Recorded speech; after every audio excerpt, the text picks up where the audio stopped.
Dr. Romuald Rudzki, New Zealand first.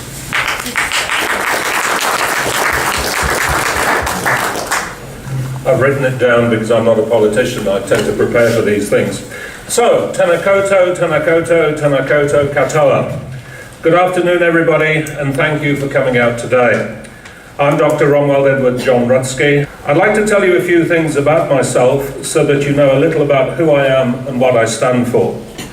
But before I go any further, I have to declare an interest.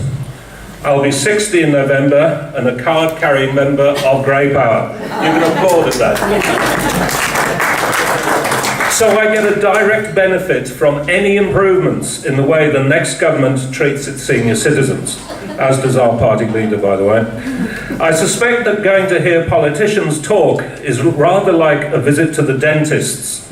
Nobody likes to do it, but you have to go once in a while to make sure you can stop the rot in time. As you can probably guess, I was born in England and my parents were Polish.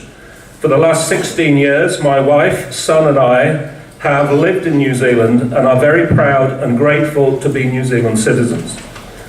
Now, before anyone asks me about any mysterious pains in the neck they've been having, I'm not a doctor of medicine, I'm a doctor of philosophy. Why should this matter to you? Because doctoral research is about asking important questions and finding useful answers. My research was about the strategic management of internationalization, which in plain English is about asking the question, how can you take any organization, whether it's a school, or if in a college, for example, a choir, a business, a medical center, and make them world-leading?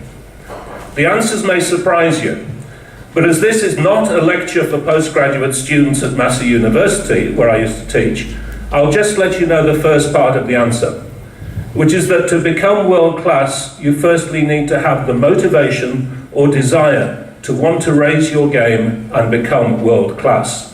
And a modern singer, Lorde, the singer who is now world-famous, I think how old is she now? 20? She decided to go for it, and good on her. So what has my research got to do with New Zealand politics?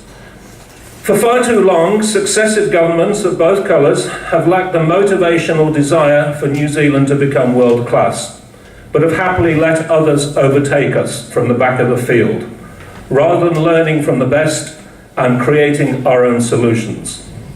The economic experiment that started with Rogernomics in the 1980s, and which you all know far better than I do, has led us to the present day, the dismantling of a society that looked after its people, to one where there is a sell-off to foreign owners of everything that isn't nailed down, and even a few things that are nailed down. We've seen a monstrous failure of ambition by successive governments, with everything from banks, land, houses, forests, water, airports, electricity companies, and so much more, all going into overseas hands.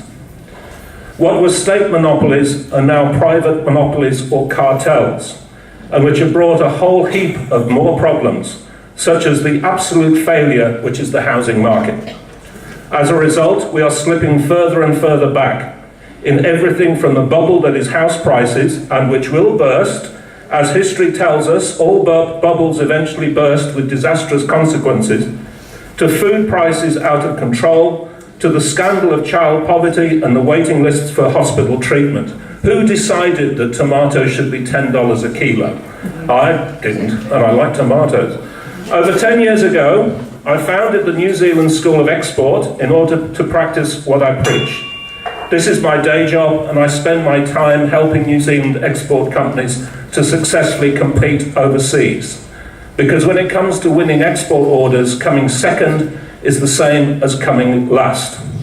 And you may be shocked to know that New Zealand's biggest export is not dairy, but it's the profits going offshore. Money that should be spent here. Yeah. So what does New Zealand First promise to do for our senior citizens? I have 3 pages of senior citizen policies, but I'll just give you the highlights. We will keep the age of entitlement at 65. Will you ensure that Super Gold card holders get 3 free visits to GPs a year? This went to Parliament and National turned it down. We will assure you get a 10% discount on winter power bills.